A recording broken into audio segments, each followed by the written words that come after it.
Hi all, today we will see an important concept called arithmetic instruction pipeline. All of you, I hope all of you know about what is meant by a pipelining concept. So the today's topic is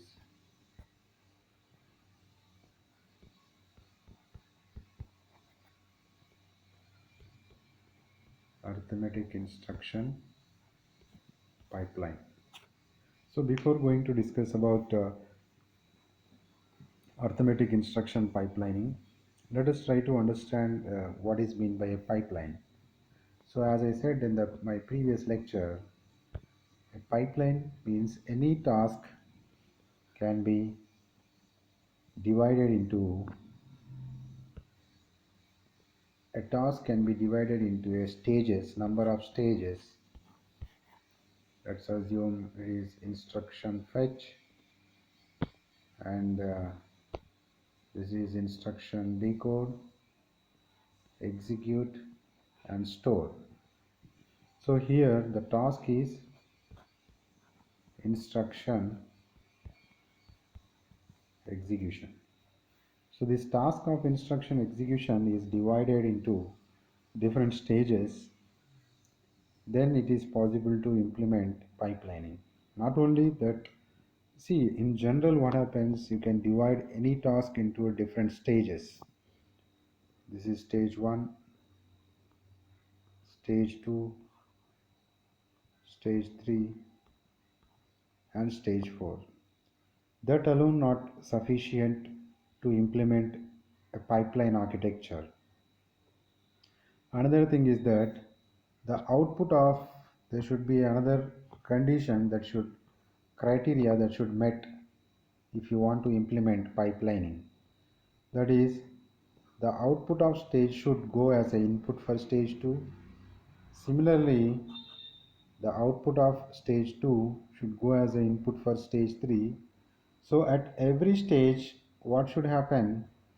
The previous stage the output of the previous stage should go as an input for the current stage. If this can be implemented, if this is possible, then pipelining can be implemented. And here the ideal pipeline architecture expects the duration of the time that each stage consumes should also be almost match. It doesn't matter if it doesn't match. Let's assume if it is takes 10 nanoseconds, it can take 8, 9, and 10, something like that.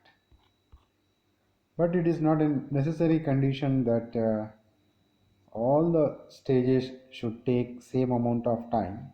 It is not necessary, uh, because even in the case if the stages takes different uh, time to execute the process, then we can employ a buffer. See, let's assume if the stage 1 takes 5 nanoseconds and stage 2 takes 20 nanoseconds.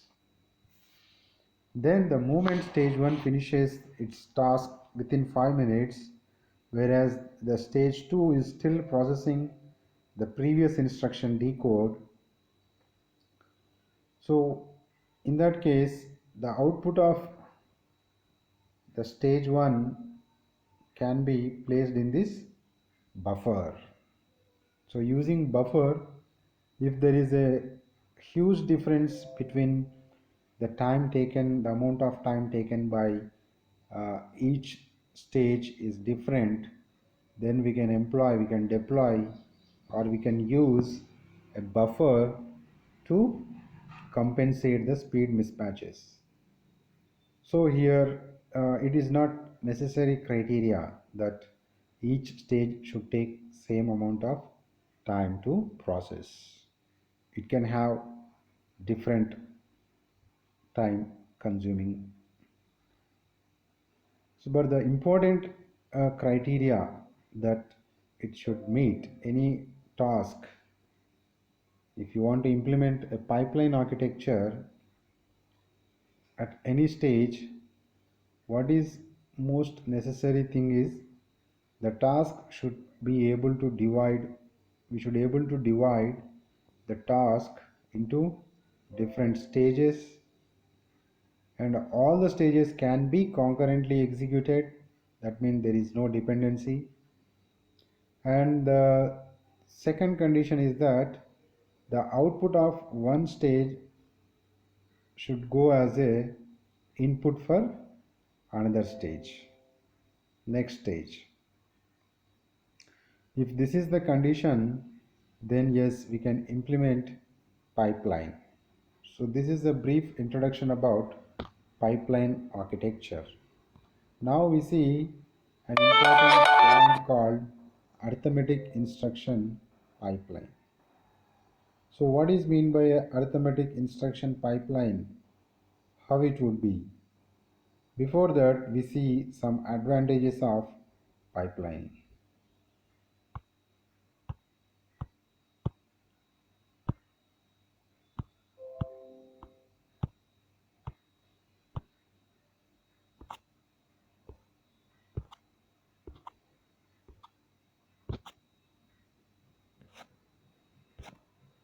So decomposing a sequential process into sub operations. So you should able to decompose a sequential process into some sub operations.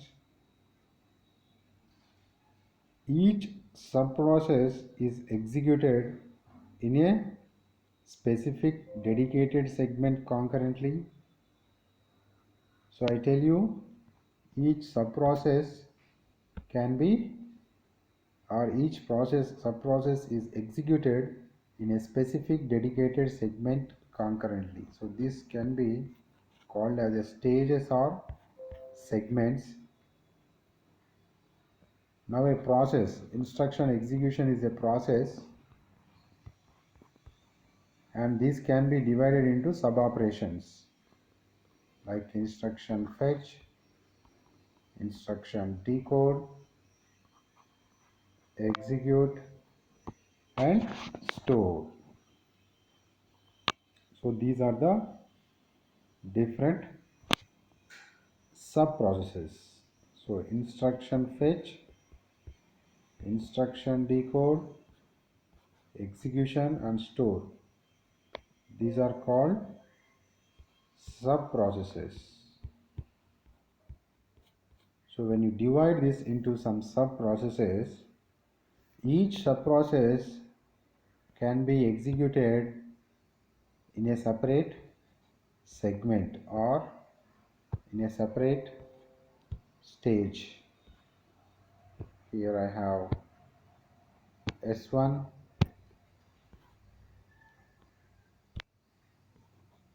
S2, S3, and S4. So here what's happening, you are dividing the a sequential process into 1, 2, 3, 4. 4 sub processes.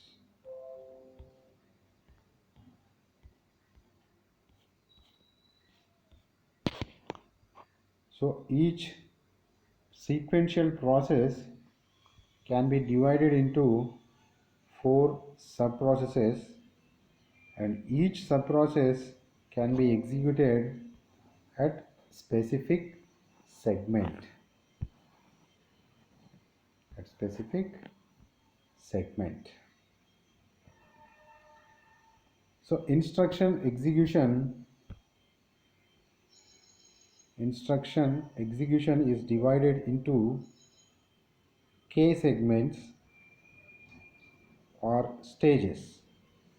So here what's happening, instruction execution is divided into k segments or stages.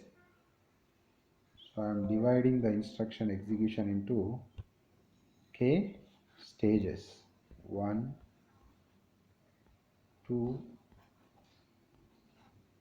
3, like that. K segments, these are called K segments or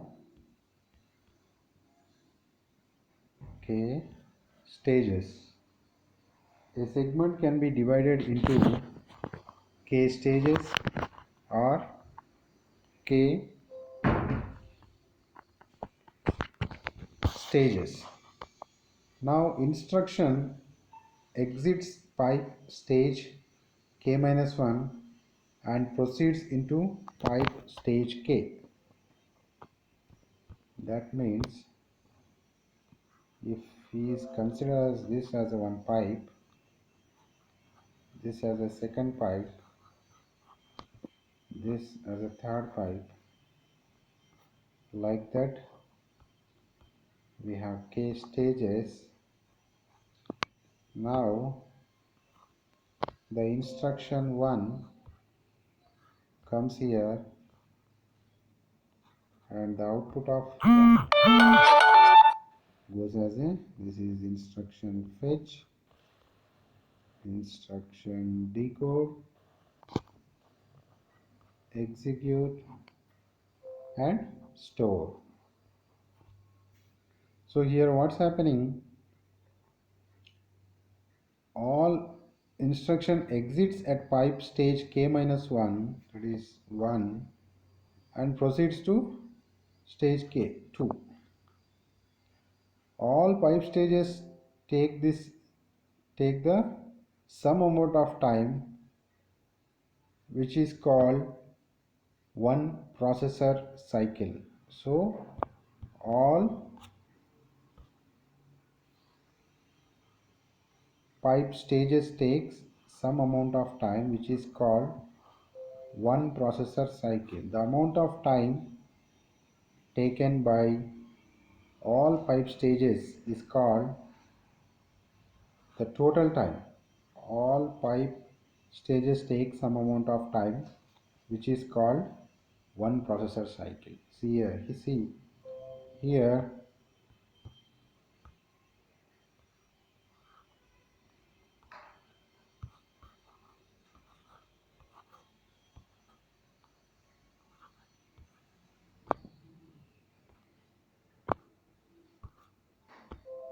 if it takes 10 nanoseconds, if it takes 8 nanoseconds, then it takes again 10 nanoseconds, then 10 plus 8 plus 10, that is 28 nanoseconds.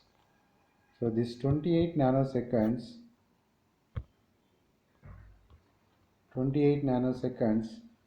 is called one processor time, which is called as one processor time. All pipe stages take the same amount of time called one processor cycle. The length of the processor cycle is determined by slowest pipe stage. So the length of the processor cycle is determined by lowest or slowest pipe stage.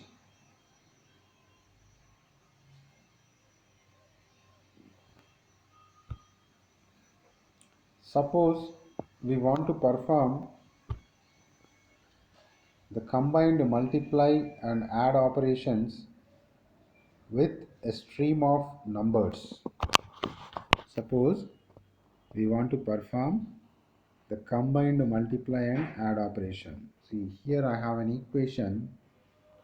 What it says, AI star BI is the multiplication plus CI is the addition.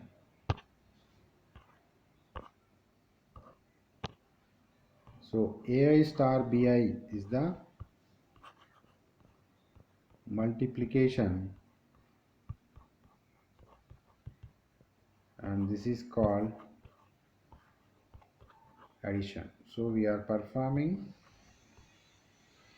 so here we are performing both addition, multiplication and addition.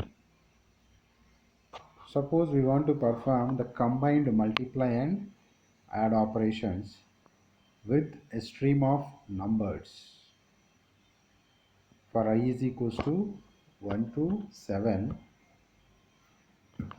if I is 1, I need to perform a1 plus b1 plus c1 for I is equals to 1. For I is equals to 2, a2 star b2 plus c2. Likewise, for I is equals to 7, I need to perform a7 multiplied by b7 plus c7. This is for I is equals to 7. The sub-operations are performed in each segment of the pipeline are as follows. First, we should identify how you execute. See, this is an example of a, now we are discussing about how arithmetic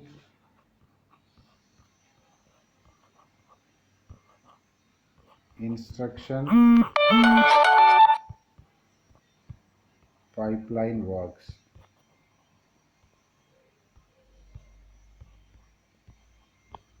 How arithmetic instruction pipeline works, that we will see now. Let us divide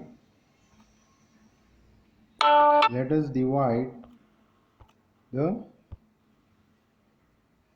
sub operation a1 star b1 plus c1.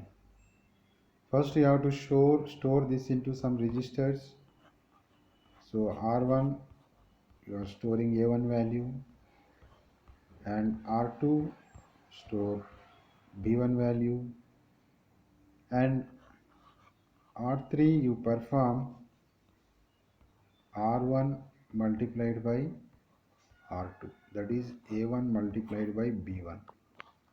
Next, store r4 c value in r4, then r5 is equals to r3 plus r4. So let me repeat it once again. So what we are trying to do here is, our instruction is a1 star b1 plus c1. First you store a1 value in r1 and b1 value in r2. Next, do multiplication. r3, do multiplication of r1 r2 and store in r3. At the same time, you can store c value in r4. Next, you can add r3 and r4 and store in r5. So these are the three stages, right, which you can do concurrently. So you are dividing the execution task into these three sub processes. So you can divide the task of execution into these three stages. Here, what are the stages? This can be treated as one stage. This can be done as stage 2. This can be at stage 3. Then you may get doubt, why can't the last statement be like r3 is equals to r3 plus r4? Can you guess Why unnecessarily, why we are using so many of registers? R1, R2, R3, R4, R5. In general, what happens? You don't use R5 register, right? With 4 registers, you can do this execution, but since we are trying to implement pipelining, we have to use R5. Here you can't use R3 because R3 is being used at second stage for previous instruction. So for implementing pipeline to execute this arithmetic instruction, we require to have R1, R2, R3, R4 and R5 registers. It is important to have 5 registers. It is very important to understand why R5 is not used here. R5 is using. See, this thing can be implemented as R3 is equals to R3 plus R4. But we are not doing this. We are not saying R3 is equals to R3 plus R4. We are using R5. Why unnecessarily you are using one more register is the most important thing that you should understand, because at second stage, if you look at second stage, you are using R3. If the third stage also you want to update same R3, then you may get ambiguous result.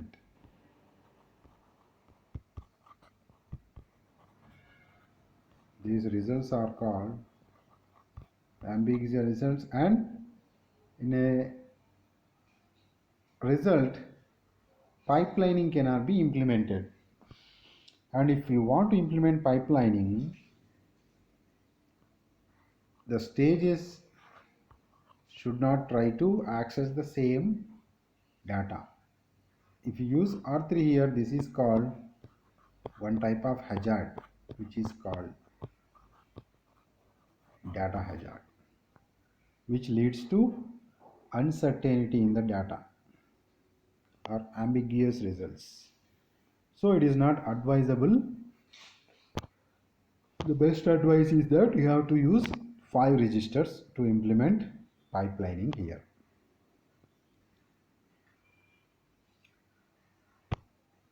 Now we look at the stages. If you look at the stages, stage 1, that is,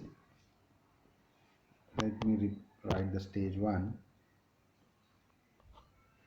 This is stage 1. This is stage 2. And this is stage 3. So in stage 1, you can use R1 register to store A1 value, R2 register to store B1 value. This is called stage 1. This is called stage 2. This is called stage 3. At stage 2, what you can do, you can multiply R1, R2 and store in R3 and store C1 value in R4. And stage 3, you can say add R3 plus R4 and store in R5. So to implement this instruction or arithmetic instruction pipeline, we are dividing this task into 3 stages: S1, S2 and S3. By this way, remember, you have to repeat this for I is equals to 1 to 7. Now we try to understand the diagram. So at stage 1, access both R1 and R2 for assigning these values. And at stage 2, you can say R1 plus R2 is equals to R3. Assign, so this is R1 plus R2 is equals to R3, and assign C value to R4. And at stage 3, what happens? See, why there is a gap? Because during this time this instruction is executed. At first clock pulse this is executed, second pulse clock this is executed, and third clock pulse this is executed. So for every first 3 clock pulse you will get one instruction. Next, after 3 clock pulses, for every instruction one instruction will be executed.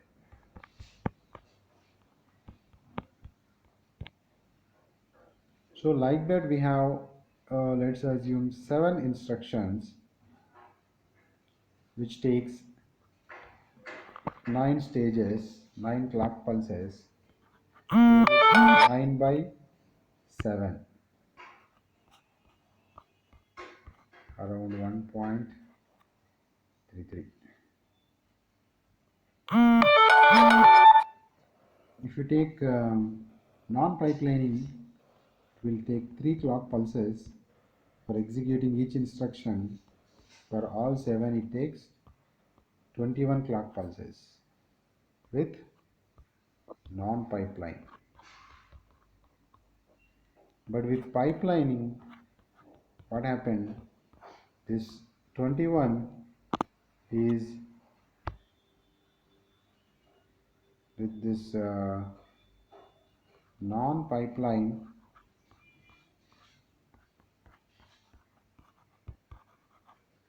it takes 3 clock pulses into 7, total of 21 clock pulses. With pipeline, what happens? It takes just 9 clock pulses for executing 7 instructions. So let us look at the diagram. What the diagram says is that same thing, store A1 value in R1 and B1 value in R2, multiply, store in R3, and store C value in R4. Use adder circuit, result is in R5. So this is called this is the biggest advantage of implementing a pipeline architecture in executing arithmetic instructions. Now we see what is meant by a arithmetic pipeline. So arithmetic pipeline is in. So now we try to understand what is meant by arithmetic instruction pipeline. So pipeline arithmetic units are usually found in very high speed computers. Arithmetic pipelines are constructed for, why they are used means, simple fixed point arithmetic, that means for doing fixed point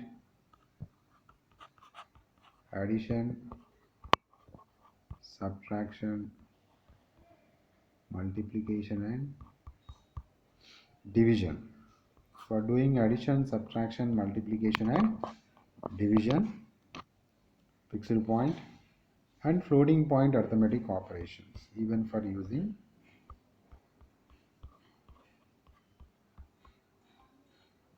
floating point arithmetic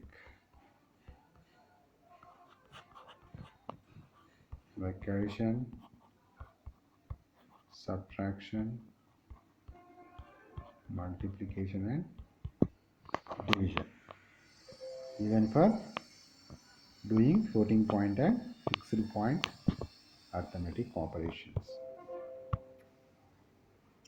For implementing arithmetic pipelines, we generally use the following two types of adder. One is carry propagation adder, CPA, which is called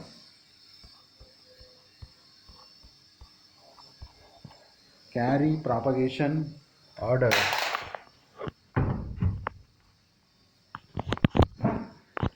and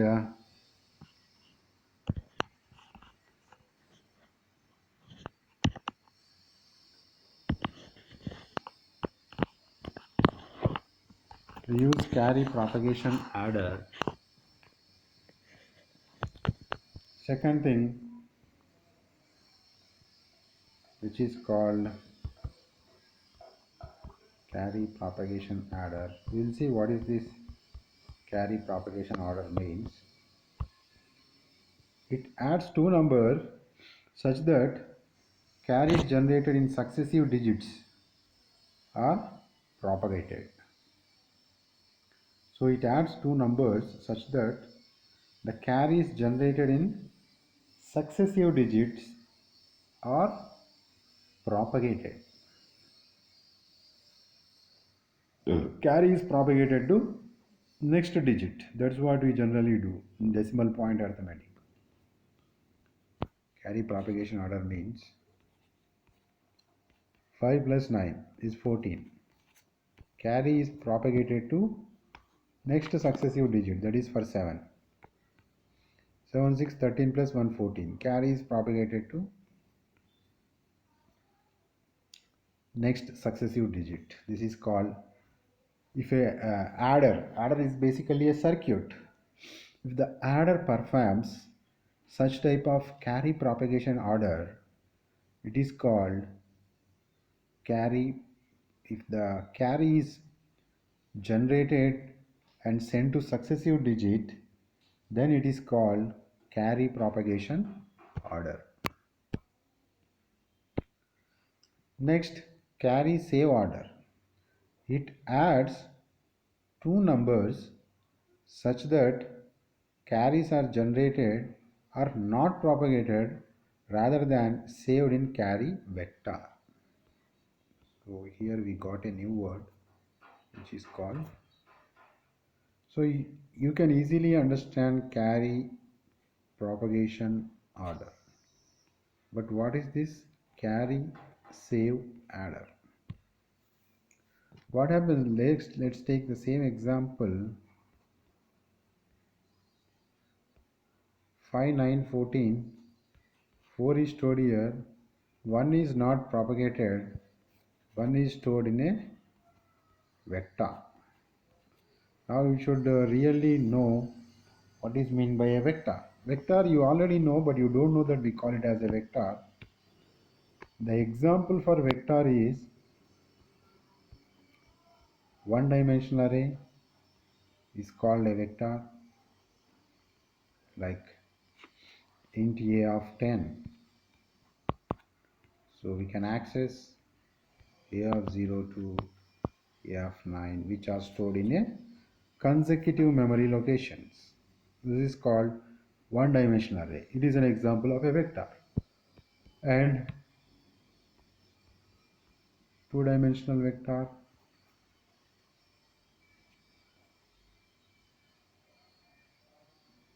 like matrix multiplication, many matrix 10, 5, 6, 5, 6, 7, 8, 9, 10. Here what happens?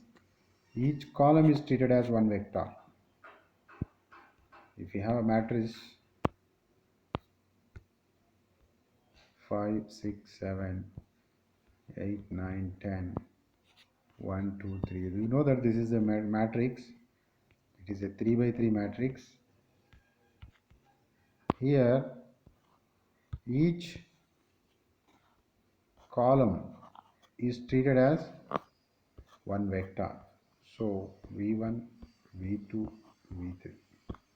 So what happens here? Matrix A is a combination of 3 vectors. It's like again one dimensional array, and but here elements are again vectors.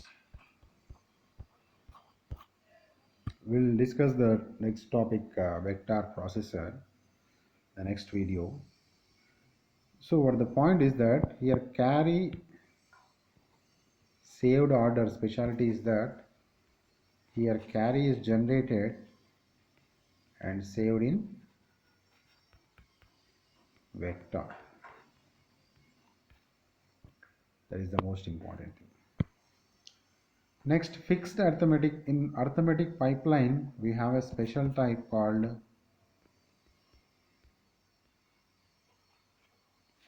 fixed arithmetic pipeline. What is this fixed arithmetic pipeline and what is its specialty means? We take the example of multiplication of fixed point numbers. Remember what is meant by a fixed point number? Fixed point number means here the binary point, the position of a binary point is fixed. It doesn't change. And opposite is the floating point number. Now can you call 17.25 is a fixed point number? Yes, provided that if the binary point is decimal point is always at the after 2 digits, then it is called fixed point number. Floating point means there is the position of the binary point or decimal point is not fixed. But in general, what happens, fixed point numbers means we treat all integers as fixed point numbers. 17.00, 13.00, because for representing 1.7 we have another representation, floating point, so we don't use fixed point representation for 1.7, because the floating point which is against or opposite of fixed point, that you can place decimal point anywhere, so you can use any real value, you can represent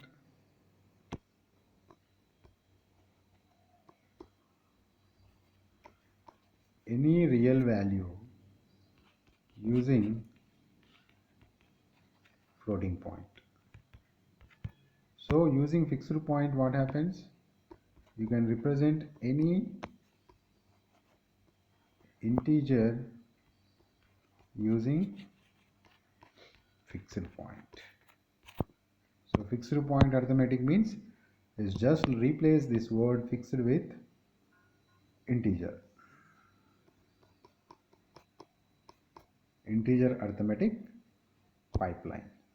So we take an example of multiplication of two fixed point numbers. Two fixed point numbers are added by ALU using add and shift operation. Remember, multiplication means it's a repeated shift and addition. Multiplication of fixed point numbers means you repeatedly perform add and shift.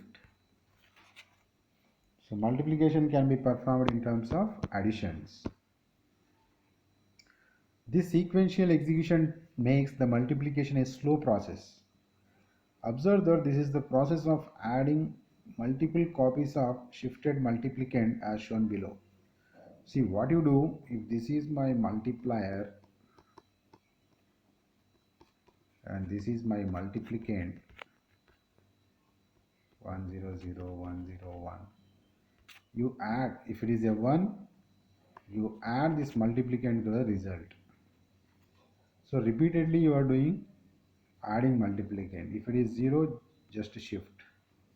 If it is 1, shift and add. So observe that this is a process of adding multiple copies of shifted multiplicands as shown below. So let's try to understand here. Here x is one fixed point number, y is one fixed point number which has 5 bits of length, x0 to x5, total 6 bits, sorry. So what you do here, at pipeline 1, you multiply x5 with y0, x4 with y0, x3 with y0, x2 with y0, x1 with y0, x0 with y0. At stage 2, take y1. Stage 3, take y1. So you are doing this constantly and you are shifting this. At the same time you are doing shifting. And finally add all this. You will get result.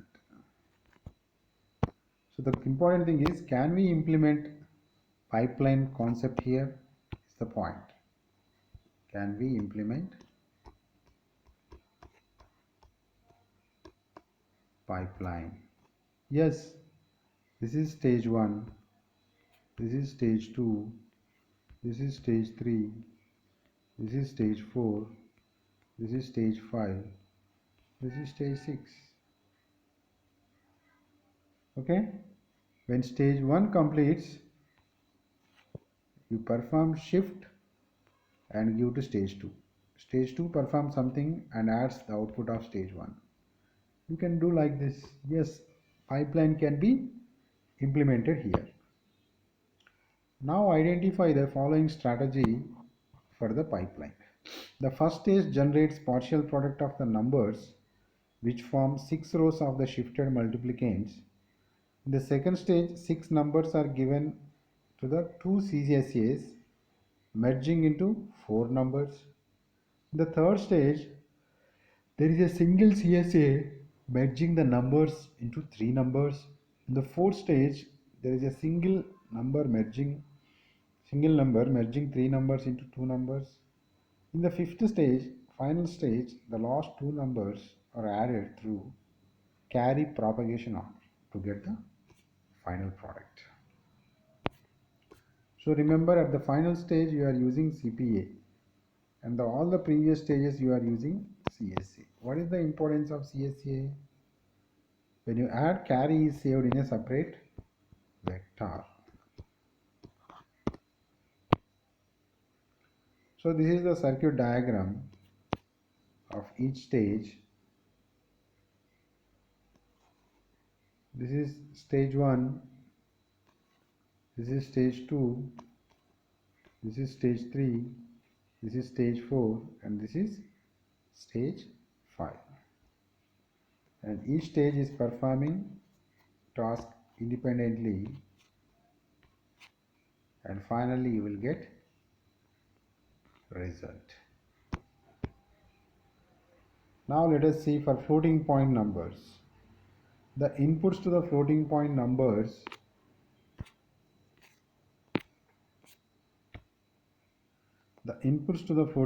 adder pipeline are 2 normalized floating point numbers. First you should know what is meant by normalized. Normalized means after decimal point most significant bit should be 1. This is called normalized. The inputs to the floating point adder pipeline are 2 normalized floating point numbers. A and B are mantisas, and A and B are small a and B are exponent. So if you look at the floating point number x, A is the mantissa and 2 power small a is the exponent. Y is equals to B is the mantissa, 2 power small b. So here A and B are called mantissa,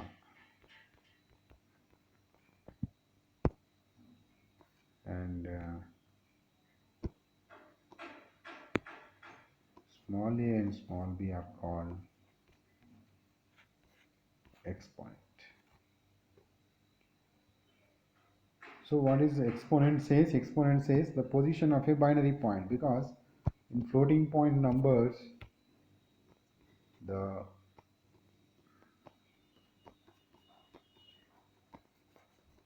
position of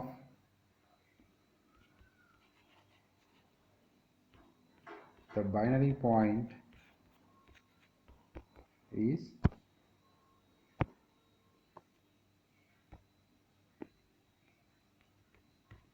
not fixed.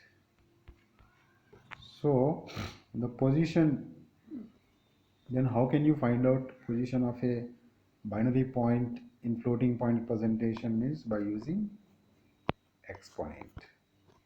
So exponent makes you to look at the position of a binary point. So A and B are mantisas, capital A and capital B are mantisas. Small a and small b are exponents. The floating point addition and subtraction can be performed in 4 segments. So the floating point addition and subtraction can be performed in 4 segments, and here you can implement arithmetic instruction pipeline can be implemented over here.